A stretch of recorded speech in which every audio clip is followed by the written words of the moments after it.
عدلیہ کا اور انتظامیہ کا، اس سے نقصان ہمیں پہنچ رہا ہے، انہیں نہیں پہنچ رہا.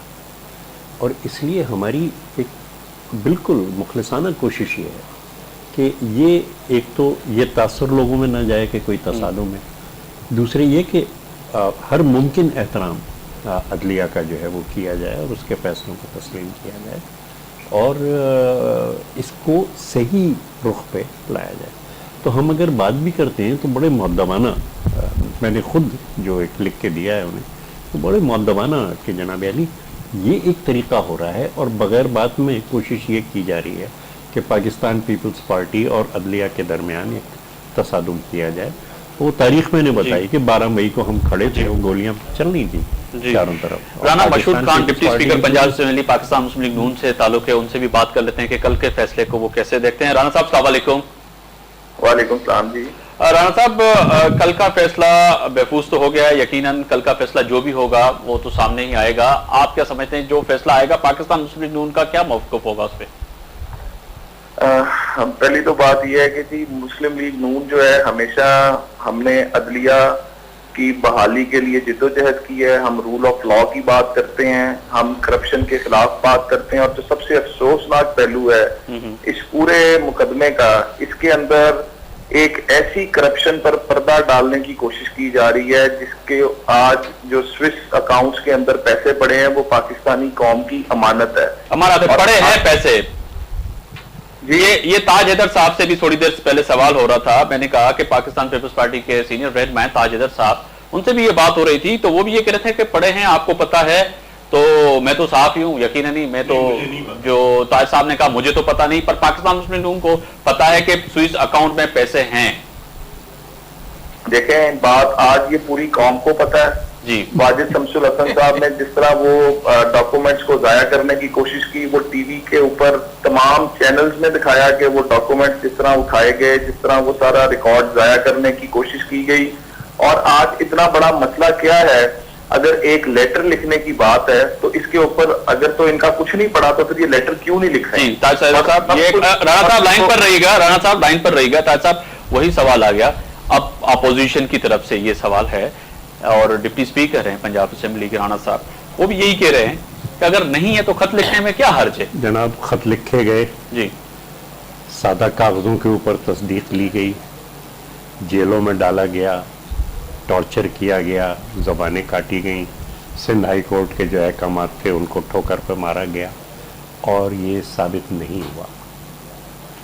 خط لکھنے سے جب تک کہ پریزیڈنٹ صاحب مسنب صدارت پہ ہیں اس وقت تک انہیں تحفظ حاصل ہے، اور جو بھی خط لکھتا ہے وہ آئین شکنی کرتا ہے. یہ سیدھی سی بات ہے. اس کے اندر کیا آخر کوئی ابہام ہے پریزیڈنٹ کی امیونٹی کے اندر؟ جی رانا صاحب کوئی ابہام ہے؟ تاج حیدر صاحب کہہ رہے ہیں کوئی اس میں؟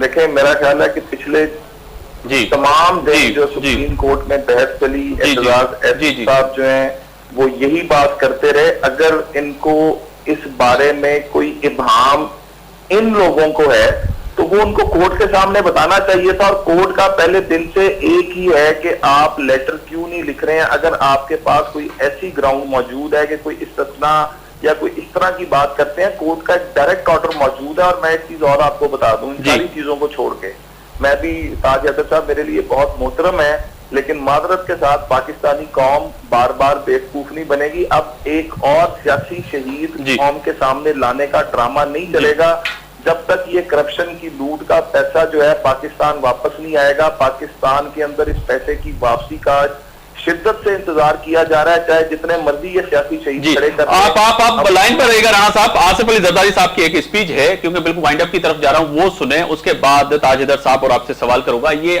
تاج حیدر صاحب کے صاحب نے سوال رکھوں گا. امیونٹی کے بارے میں آئین میں کوئی ابہام نہیں ہے. ابہام پر آصف علی زرداری صاحب نے کیا کہا تھا یہ سنیں. اگر یہ کیس پورے چلتے بھی ہیں تو میں تو اپنی سزا کاٹ چکا ہوں. جتنی ان کیسوں میں سزا ہے اس کی دگنی کاٹ چکا ہوں. تو اگر تم میرا ٹرائل نہیں کر رہے تو تم کس کا ٹرائل کرنا چاہتے ہو؟ یہ سوچو سمجھو کہ دوبارہ تم تاریخ سے لڑنا چاہ رہے ہو. ہم انسٹیٹیوشنز کا تکرار نہیں ہم انسٹیٹیوشنز کو انسٹیٹیوشن بنانا چاہتے ہیں، اس لیے تو ہم نے ریفرنس بھیجا ہے کہ تمہارے منہ پہ جو کالک لگی ہوئی ہے وہ ایک دفعہ تم خود اتارو، ادارے کے منہ پہ جو کالک لگی ہوئی ہے وہ تم خود اتارو، ہمیں مجبور مت کرو کہ ہم آگے بڑھ کے نکالیں، ہمیں مجبور مت کرو کہ ہم آگے بڑھ کے اتاریں، یہ تمہارا موقع ہے سنہری، یہ ہم نے تمہیں تاریخ میں موقع دیا ہے، تم اپنے کو سرخرو کرو، آؤ ہماری صفت میں کھڑے ہو جاؤ۔ تم تو خود کہتے تھے جب ہمارے بچے تمہارے لیے شہید ہو رہے تھے، آپ تو خود کہتے تھے ماں کی طرح ماں کی طرح ماں کی طرح، تو آج آؤ نا ماں بنو، انصاف کرو، لکھو، اور ہم نے اس میں لکھا ہے کہ ہم بدلہ نہیں چاہتے، اس لیے کہ ہمارا بدلہ لینے کا طریقہ شہید محترمہ بے نظیر بھٹو کا بدلہ لینے کا طریقہ تاریخ ہے۔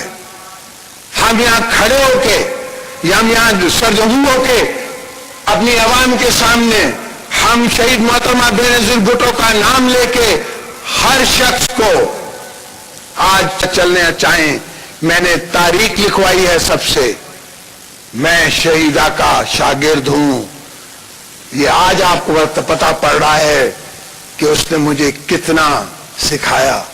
میں نے ہر MNA سے لکھوایا، سید یوسف رضا گیلانی برادر آف شہید محترمہ بے نظیر بھٹو، اگر ریفرنس زندہ ہے، اگر اس پہ کیس چلنا ہے تو اس کا مطلب ہے کہ شہید محترمہ بے نظیر بھٹو کی قبر کا تم ٹرائل کرتے ہو، اور میں تمہیں بتانا چاہتا ہوں کہ یہ پاکستان کی عوام، یہ پاکستان کے بچے، یہ شہید محترمہ بے نظیر کے بھائی، یہ حیدر صاحب وہی بات آ رہی ہے کہ محترمہ بے نظیر بھٹو کی قبر کی ٹرائل، جی میں اس میں تھوڑی سی اپنی بات ریکارڈ میں لانا چاہوں گا۔ سندھ کارڈ کی بات ہوئی ہے، تو جب بھی سندھ کارڈ ریڈیکول کیا جاتا ہے کس کی طرف سے، سندھ کے لوگ بڑے ہرٹ ہوتے ہیں، اور میں بڑا ہرٹ ہوا ہوں۔ یہ میں چیز ریکارڈ میں لانا چاہتا ہوں کہ سندھ کارڈ صرف ایک بار استعمال ہوا ہے، ایک بار استعمال ہوا ہے جب سندھ اسمبلی میں ریزولوشن پاکستان ریزولوشن پاس کیا گیا تھا۔ اگر یہ جرم کیا ہے سندھ کے لوگوں نے تو آپ سندھ کو سزا دیتے رہیں۔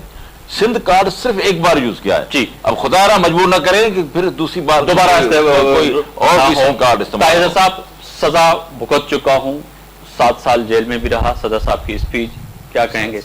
جی کئی زیادہ نہیں، مطلب وہ اس طرف جا رہے ہیں کہ بھئی یہ ہے کیا معاملہ، جی، کیونکہ اور قبر کا ٹرائل کریں گے، یہ بھی انہوں نے کہا بالکل کہ یہ قبر کا ٹرائل جو ہے وہ ہو رہا ہے، کیونکہ اس کے اندر ایکیوز جو ہیں وہ کون ہیں؟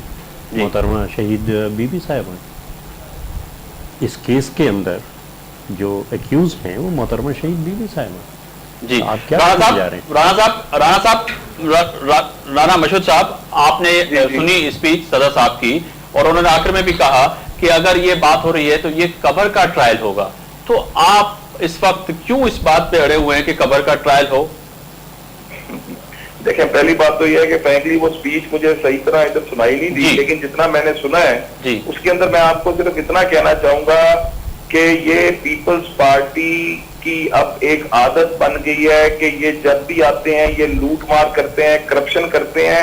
تماشا تو یہ ہے کہ آج سندھ کے عوام ان کی اصلیت جان چکے ہیں، اور اگلے الیکشنز میں اب ان سے یہ سندھ کارڈ جو ہے یہ بار بار نہیں کھیل سکیں گے، اور جس محترمہ بے نظیر بھٹو صاحب کے قبر کے ٹرائل کی یہ بات کر رہے ہیں، افسوس کی بات ہے کہ نہ آج تک مرتضیٰ بھٹو کے قاتل پکڑے جا سکے ان سے اپنی حکومت کے اندر، اور نہ ہی محترمہ بے نظیر بھٹو کے قتل کا یہ لوگ جو ہے ٹرائل کر سکے، نہ ہی ان کے قاتلوں کو پکڑ سکے۔ آج تک پوری پاکستانی قوم کے لیے یہ مہمہ بنا ہوا ہے کہ بے نظیر بھٹو کو مارا کس نے، بے نظیر بھٹو کے مرنے کے بینیفیشری کون ہے، اور یہ بات آج قوم کا یہ سوال ہے، اور یہ سوال ان سے الیکشنز میں بھی پوچھا جائے گا، اور اسی بات پر ان کا احتساب بھی کیا جائے گا۔ جی تاجر صاحب، اس بات پہ احتساب تو ہوگا، وہ تو آنے والے وقت میں الیکشن میں جب آپ جائیں گے یا پاکستان میں جون جائے گی، جی تو وہ تو اس کے بعد ہی پتہ لگے گا کہ کس کا احتساب ہوتا ہے۔ لیاقت علی خان کس پارٹی کے؟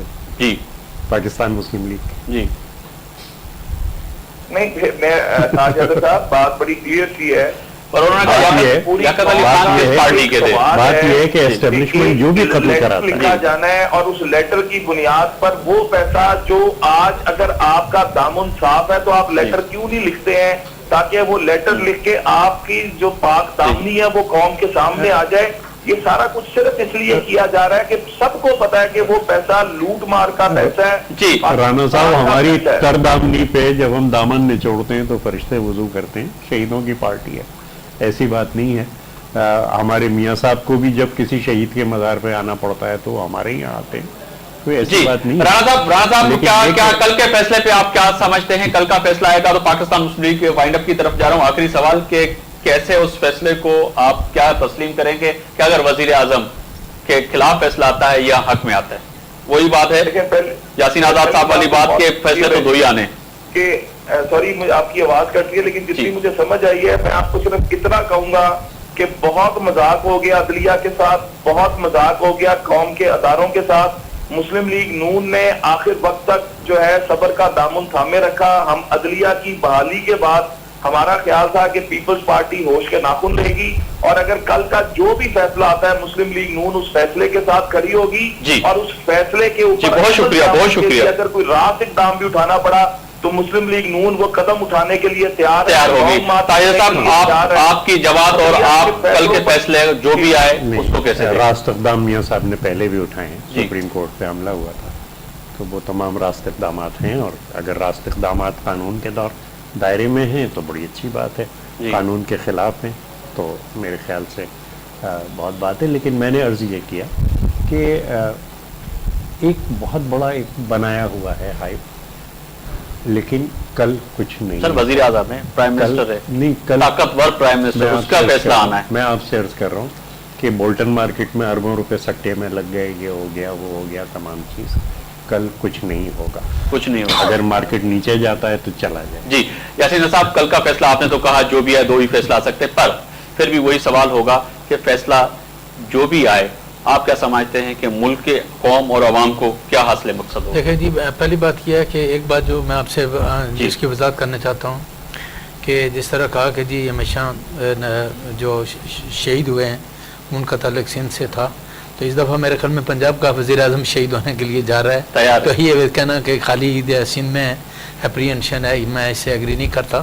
پاکستان پر آپ نے اشارہ دے دیا کہ شہید ہونے کے لیے اگر جا رہے ہیں تو میں نے کہا تو وہ پنجاب سے ہیں اس دفعہ, سندھ سے نہیں ہیں, کیونکہ اس ججمنٹ سے اگر کوئی ایگریوڈ ہوگا تو وزیر اعظم ہوگا, صدر صاحب نہیں ہوں گے, پہلی بات. دوسری بات دراصل یہ ہے کہ میں یہ سمجھتا ہوں کہ اداروں کا احترام لازمی ہے اور سپریم کورٹ کا جو بھی فیصلہ آتا ہے اس کا احترام کرتے ہوئے جو لیگل پروسیجر ہے اسی کو اڈاپٹ کیا جانا چاہیے. اس کے علاوہ کوئی مغل صاحب آپ ایک سیاسی تجزیہ نگار کی حیثیت سے کیا سمجھتے ہیں کہ کل کے فیصلے کے بعد اس ملک اور اس قوم کو جو لوگ بہت سے ابھی بھی پریشان ہیں, اگر آپ دیکھا جائے تو سیلاب کے متاثرین ابھی بھی سندھ آپ کے سامنے ہیں, خیبر پختونخوا کا مسئلہ دہشت گردی کا سامنا ہے, پنجاب آپ کے سامنے ہے اور بلوچستان کی محرومی آپ کے سامنے ہے. ہمیں تو توقع یہی ہے کہ جوڈیشری جو فیصلہ کرے گی وہ آئین کے مطابق ہوگا, انصاف ہوگا, اور جس طرح کہتے ہیں کہ ناٹ ججز بٹ دیئر ججمنٹس اسپیک, تو وہ ججمنٹ خود وہ بولے گی, تو وہ ایک انصاف ہوگا. اور ہمیں یہ توقع بھی ہے, ہمیں اللہ سے یہ دعا بھی ہے کہ جوڈیشری جو فیصلہ کرے گی وہ بالکل انصاف کے تقاضوں کے مطابق, خدا نخواستہ اگر اس بار بھی ایسا نہیں ہوا تو میرا خیال ہے کہ اس کے بڑے خراب نتائج. بہت شکریہ تاجدر صاحب. جی یاسین آزاد صاحب بہت شکریہ, جی این مغل صاحب آپ کا بھی بہت شکریہ, اور تاجدر صاحب آپ کا بھی بہت شکریہ, عمران اسماعیل صاحب نے جوائن کیا اس کا بھی بہت شکریہ, اور Rana sahab, Rana Mashhood Ahmad Khan deputy speaker Punjab assembly Pakistan Muslim League, ان کا بھی بہت شکریہ. ناظرین چھوٹی سی کوشش کی, پر سوچنا یہ ہے کہ کل کا فیصلہ جو بھی آئے اس ملک اور قوم کے لیے ایک اچھا فیصلہ ثابت ہو کہ آنے والے وقت میں ہمارے حکمران اس ملک اور قوم کے لیے آگے بھی سوچے.